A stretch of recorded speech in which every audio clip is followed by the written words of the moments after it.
ప్రతి దేశానికి ఆయా దేశపు సంస్కృతి, చరిత్ర, మానవ సంబంధాలు, ఆర్థిక సంబంధాలు, రాజకీయ విధానం ఉంటాయి.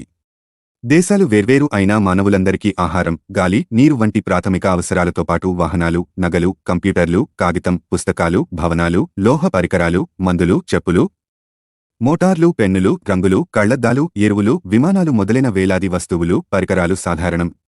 అయితే అన్ని వస్తువులు అన్ని దేశాల్లో, అన్ని స్థాయిల్లో, అన్ని ఋతువుల్లో తయారు కావు. ఇచ్చి పుచ్చుకోవడం అవసరం.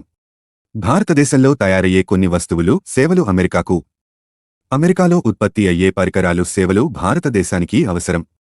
మన వస్తువును ఇచ్చి అదే సమయంలో వారి వస్తువును మార్పిడి చేసుకునే వస్తు మార్పిడి విధానం వల్ల సమస్యలున్నాయి. కాబట్టి ఈరోజు మనం కొన్ని వస్తువులను అమెరికాకు ఇచ్చి దానికి సంబంధించిన గుర్తుగా ఒక టోకెన్ తీసుకుంటాం. అదే టోకెన్ను రేపు నేను వారికి ఇచ్చి వారి వస్తువుల్ని తీసుకోగలను.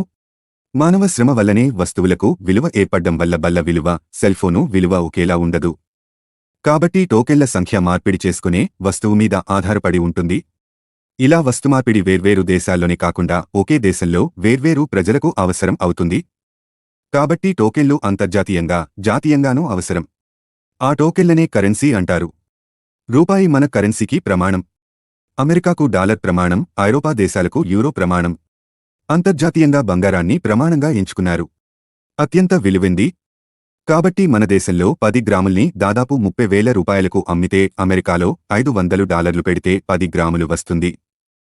అంటే $500 విలువ 30,000 రూపాయల విలువ సమానం. మరో మాటలో చెప్పాలంటే ప్రతి డాలర్కు ఆ సమయంలో 60 రూపాయల మారకం విలువ అన్నట్టు అర్థం. ఐరోపా దేశాలు కూడబలుక్కుని తమ దేశాల్లో ఉన్న వివిధ రకాల కరెన్సీలకు ప్రత్యామ్నాయంగా యూరోను సార్వత్రికంగా వాడుతున్నారు. ప్రపంచ దేశాలన్నీ పరస్పర అవగాహనకు వస్తే ఒకే కరెన్సీని చలామణి చేసుకోవడం అసాధ్యం కాదు. హాయ్ ఫ్రెండ్స్, ఇలాంటి వీడియోస్ మరిన్ని ఫ్రీగా చూడడానికి ఛానల్ని సబ్స్క్రైబ్ చేసుకోండి. అలాగే పక్కన ఉన్న గంట సింబల్ని నొక్కి పెట్టుకోండి. ఏదైనా వీడియో అప్లోడ్ చేయగానే మీకు నోటిఫికేషన్ అనేది వస్తుంది.